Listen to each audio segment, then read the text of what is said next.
में जी बात कर लेते हैं स्ट्रोक के बारे में, जो कि एक ख़तरनाक मसला बनती चली जा रहा है। और आपको पता ही है मौसम में गर्मी में शिद्दत भी अब जो है बढ़ रही है। कल भी बहुत ज़्यादा लाहौर में गर्मी थी और आज भी बेइंतहा गर्मी है।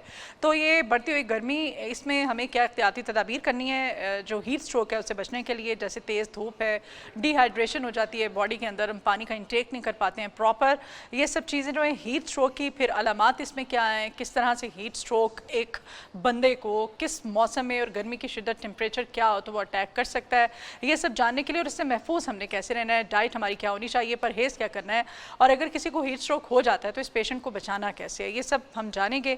हमने आज इन्वाइट किया जी हकीम उस्मान चिश्ती साहब को अपने मॉर्निंग शो में। हकीम साहब आपके आने का बहुत शुक्रिया जी, आपने मुझे दावत दी।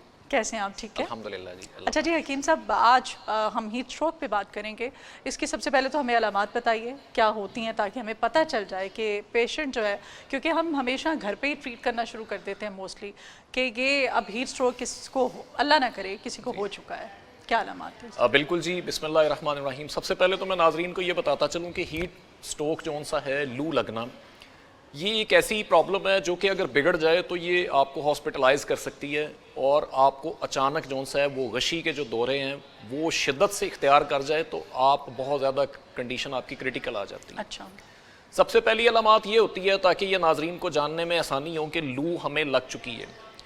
ब्लड प्रेशर का हाई चले जाना, आपकी पल्स का बहुत तेज़ी से धड़कना, इसके अलावा आपको बॉडी टेम्परेचर 40 डिग्री से बढ़ जाता है, और उसके साथ साथ मतली की कैफियत होना और नींद बेहोशी की हालत होना, ये एक लू लगने की इब्तदाई अलामात है। अच्छा, अगर ये शिद्दत पेश आ जाए तो उसके साथ साथ जौन सा है आपको वॉमिटिंग, और वॉमिटिंग के साथ साथ आपको मोशन भी लग जाते हैं। अच्छा, मतलब एक तरह से डायरिया। एग्जैक्टली, बुखार का हो जाना, शिद्दत इख्तियार कर जाना, और ऐसा बुखार जो कि इंतहाई जौन सा ना आपको लागर कर दे। अच्छा, ये जो लू लगना, ख़ास तौर पर हीट स्ट्रोक लगना, ये बेशतर गर्म इलाकों में नहीं होता, ये उन लोगों को भी होता है जो लोग तंदूर पे काम करते हैं, रेस्टोरेंट्स में किचन में काम करते हैं, वो ख़वातीन जो कि हीट के पास ज़्यादा देर तक किचन में काम करते हैं गर्मी के मौसम में, उनको भी ये प्रॉब्लम आ जाती है। और उन बच्चों को भी होता है जो कि गर्मी के मौसम में स्कूल जाते हैं, ट्यूशन जाते हैं, या दाएँ बाएँ घर में खेल कूद करते हैं गर्मी में या सूरज की रोशनी में, तपिश में, उन लोगों को भी ये लू लग सकती है। सही। और अमूमी तौर पर मैं फिर एक बात कहता चलूँ कि इसकी इब्तदाई अलामात में सबसे पहले ये चीज़ देखी जाती है कि आया कि इसका शुगर लेवल तो नहीं डाउन जा रहा। वो पेशेंट या वो बुज़ुर्ग या वो ख़वातीन या वो जवान जो कि शुगर पेशेंट हैं, आप उनको ऑब्जर्व कीजिएगा, उनका इसमें शुगर भी डाउन होना शुरू हो जाती है। अच्छा। और हम क्या करते हैं, हम उनकी शुगर चेक नहीं कर रहे होते, जिस बिना पे बहुत सारी कंडीशंस में मैंने ये पेशेंट्स को देखा है कि उनकी डेथ भी वाक़या होती है लू लगने से। और वो पेशेंट की बाद में हिस्ट्री चेक की गई तो वो शुगर पेशेंट थे, डायबिटिक पेशेंट थे। तो ज़रूर अपनी पॉकेट में या अपने साथ पानी की बॉटल्स रखें, और ख़ास तौर पर नींबू पानी का बना के ज़रूर इस्तेमाल करें, क्योंकि लेमन के अंदर विटामिन सी होता है, और जिस चीज़ में विटामिन सी होता है आपके ऑक्सीजन के लेवल को मुकम्मल करता है, आपकी बॉडी में ऑक्सीजन के मॉलिक्यूल्स को बढ़ाता है। इसके अलावा मैं कुछ आज नाजरीन को ऐसे ड्रिंक्स भी बताऊंगा, ऐसी चीज़ें बताऊंगा जिससे जौन सा ना आप लू से बच सकते हैं। इससे जो सबसे ज़्यादा जो चीज़ देखी गई है, लू उन लोगों को या हीट स्ट्रोक उन लोगों को ज़्यादा लगती है जो लोग अच्छे मुनासिब कपड़े नहीं पहनते। मेरी मुराद सूती कपड़े का इस्तेमाल करें, कॉटन की टोपीज़ का इस्तेमाल करें, बाहर निकलते वक्त सर को जब भी है एग्जैक्टली सर को ढांप के निकलें, और ग्लासेस लगा के निकलें, ताकि आपकी हीट जोन सी है वो डायरेक्टली आपके आंखों को इफेक्ट ना करे, आपकी आंखों में मजीद ड्राइनेस ना पैदा करे। ठीक है। इसके अलावा जौन सा है, आप जब भी घर से बाहर निकलें अपने साथ एक वाटर बॉटल या एक ड्रिंक बना लें, किसी भी किस्म का ड्रिंक बना लें, चाहे वो आप नींबू पानी बना लें या सत्तू वाला पानी बना लें या किसी किस्म का कोई शरबत बना के वो अपने साथ ज़रूर हमरा रखें। ठीक है। और कोशिश करें जब भी आप कहीं ट्रैवल करें, या तो आप जौन सा है किसी सायेदार दरख्त के नीचे चलते रहें, या अगर आप डायरेक्ट सूरज की रोशनी में हैं तो अपने सर को मुकम्मल ढांप के निकलें। और इसके अलावा वो माएँ या वो बुज़ुर्ग या वो बच्चे जो कि बाहर निकलते वक्त स्कूल जाते हैं या मुख्तलिफ़ किस्म के दफ्तर में जाते हैं, उनको चाहिए अपना ट्रैवल टाइम जौन सा ना वो 12 बजे से शाम 4 बजे के दरमियान जौन सा है वो कम से कम रखें, ठीक, ताकि वो धूप की शिद्दत एग्जैक्टली।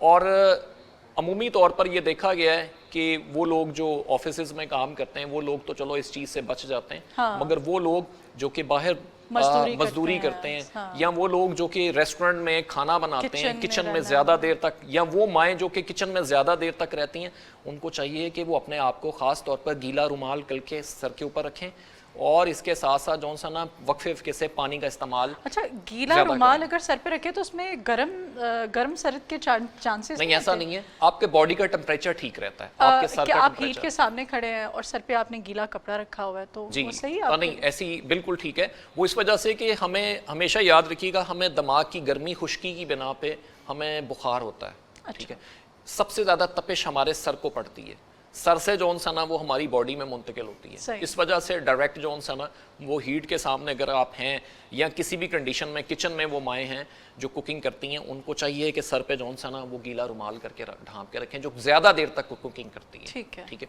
इसके अलावा जो बच्चे स्कूल जाते हैं उनको पी कैप का इस्तेमाल लाजमी किया जाए, ताकि वो स्कूल से वापसी पे, सुबह के वक्त तो इतनी शिद्दत नहीं होती, मगर स्कूल से वापसी पे जौन सा ना उनको छुट्टी के टाइम उनके सर पे जौन सा पी कैप लाजमी होनी चाहिए। और जैसे ही वो घर आए बच्चे, उनको फौरी तौर पर जौन सा है ना, या तो वो लीमू पानी, और या इसके अलावा मैं आज एक और ड्रिंक बता देता हूँ जो कि बहुत मुनासिब और बहुत आसान है, और ये तमाम वो लोग जिनको लू लग जाती है या लू लगने से पहले प्री कॉन्शियस करना ज़रूरी है कि वो ये ड्रिंक इस्तेमाल कर सकते हैं। उसमें सबसे पहले 1 गिलास ठंडा पानी लें, उसमें 1 चम्मच छिलका इसबगोल और 1 चम्मच सत्तू का और 1 चम्मच तुख्मे बलंगों का, उसको डाल के अच्छा सा शेक कर लें।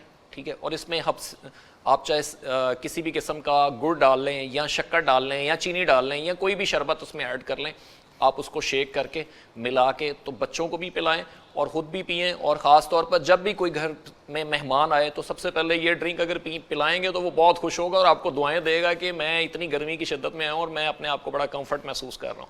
अच्छा, एक और चीज़, लू लगना या हीट स्ट्रोक में सिर्फ पानी ज़रूरी नहीं होता, बल्कि वो फल भी ज़रूरी हैं जिसमें पानी का इंटेक ज़्यादा है। अच्छा। जिसमें मेरी मुराद खरबूजा है, पपीता भी है, आपका आड़ू भी है, इसके अलावा आपका मेलन है, ठीक है, स्ट्रॉबेरीज हैं, ये चीज़ें या बेरीज हैं जिनमें पानी का इंटेक ज़्यादा होता है, उसका इस्तेमाल भी बढ़ाना चाहिए। और वो सब्जियां घर में बनाएं जिसमें पानी का ज़्यादा इस्तेमाल होता है, मेरी मुराद जिसमें टिंडे, घिया कद्दू, घिया तोरी, ये सब्जियां वो सब्जियां हैं जो कि समर के लिए बहुत मुफीद हैं और बहुत सारी बीमारियों में आपको मुफीद रखती हैं।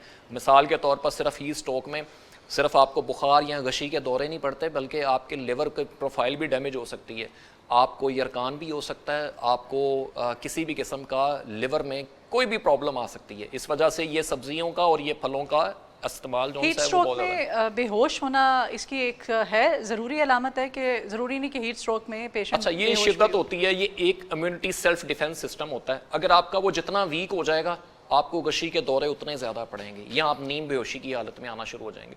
ये डिपेंड करेगा कि आप कितनी देर तक उसको बर्दाश्त करते आए हैं, और अगर आप मुनासिब जगह पे सायदा टेम्परेचर में या इसके अलावा आप एयर कंडीशन माहौल में मुंतकिल जल्द ना हो, तो फिर आप जो सा ना आपको गशी के दौरे और मुख्तलिफ किस्म की नींद बेहोशी की हालात का सामना करना पड़ेगा। इस वजह से सबसे पहले जैसे ही आपके सामने चक्कर आना शुरू हो जाएं, आंखों के सामने अंधेरा आना शुरू हो जाए, फ़ौरन सायेदार जगह पे जाएं या फ़ौरन एयर कंडीशन माहौल में आ जाएं। आप इससे जॉनसन अपने आप को बहुत कंफर्ट महसूस कर सकते हैं। इसके अलावा मैं एक और चीज़ नाजरीन को बताता चलूँ, जब भी आप खाना खाएं तो खाना खाने के बाद चाय या सोडा का इस्तेमाल बिल्कुल मत करें, क्योंकि गर्मियों के मौसम में आपकी बॉडी के अंदर ऑक्सीजन का लेवल कम होने की बिना पे आपको चक्कर आ सकते हैं, आपकी गट हेल्थ प्रॉब्लम कर सकती है, और उसके साथ साथ आप बहुत ज़्यादा चांसेस हैं कि आपका स्टोमिक बहुत ज़्यादा हीट प्रोड्यूस करे और उस बिना पे आपका ब्लड प्रेशर इंक्रीज करे। सही। तो गर्मी के मौसम में इस चीज़ को भी मद्देनज़र रखना है कि आपने खाने के बाद या खानों में तेज़ मिर्च मसाला जात या उसके साथ साथ कोई भी ऐसी चीज़ इस्तेमाल, मिसाल के तौर पर कॉफ़ी, चाय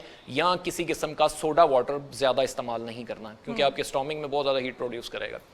अच्छा, एक और चीज़, अगर किसी को हीट स्ट्रोक हो जाता है घर पे, तो फौरी तौर पे क्या एहतियाती तदबीर हमें उस पेशेंट को किस तरह ट्रीट करना है? सबसे पहले तो उसके लिबास को आप देखें कि उसके बटन वगैरह जो सा है ओपन करें, उसको कम कपड़ों में इस्तेमाल करें ताकि उसके कपड़े अगर उसने ज़्यादा लिपटे हुए हैं उसको कम करें, उसके साथ साथ उसके कपड़ों को गीला करें या ठंडी पट्टियाँ करें उसके ऊपर, और या बहुत ही ज़्यादा उसको शिद्दत इख्तियार कर गया तो फ़ौरन उसको किसी भी बर्फ़ के पैकेट बना के उसके बगलों के दरमियान रखें या उसके साथ साथ उसके ये शोल्डर के पास, गर्दन के पास रखें, क्योंकि यहाँ पे जौन सा ना हमारे ऐसे जौन से पॉइंट्स होते हैं जो कि फ़ौरन हमारी बॉडी के टेम्परेचर को डाउन करना शुरू कर देते हैं।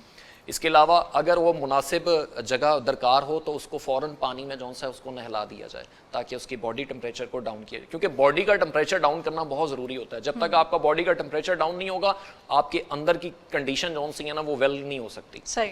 इस वजह से बॉडी का टेम्परेचर डाउन करने के बाद आप किसी मेडिकेशंस पे या किसी प्री जौन सी है सेल्फ जौन सा रेमेडीज़ के तौर पर आ सकते हैं। इसके अलावा एक और चीज़ जो कि मैं नाजरीन को एक और बात बताता चलूँ कि वो लोग जो कि ख़ास तौर पर बाहर कामकाज करते हैं उनको चाहिए है कि अपने पास पानी के इस्तेमाल के साथ साथ अपने पास मीठी चीज़ों का इस्तेमाल लाजमी करें, क्योंकि उन लोगों की शुगर डाउन हो जाती है।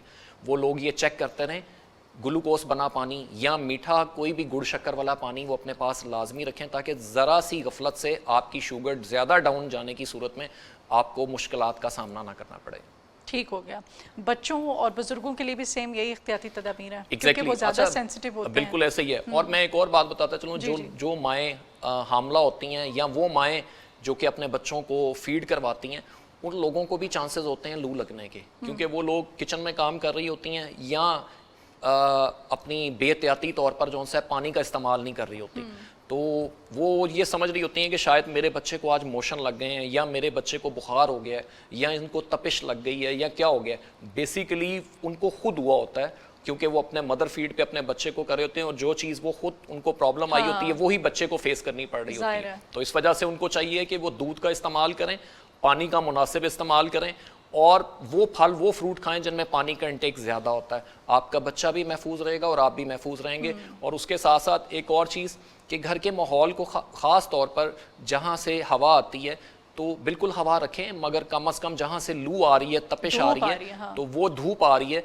वो खिड़की या वो जोन सा है उसके आगे आप पर्दे का इस्तेमाल लाजमी रखें ताकि तपिश घर के अंदर मुकम्मल ना आए। ठीक है। इस चीज़ पे एहतियात की बहुत ज़रूरत है और ये हमें एहतियात करनी चाहिए। बहुत शुक्रिया जी आपके आने के लिए हकीम उस्मान चिश्ती साहब, आपने टाइम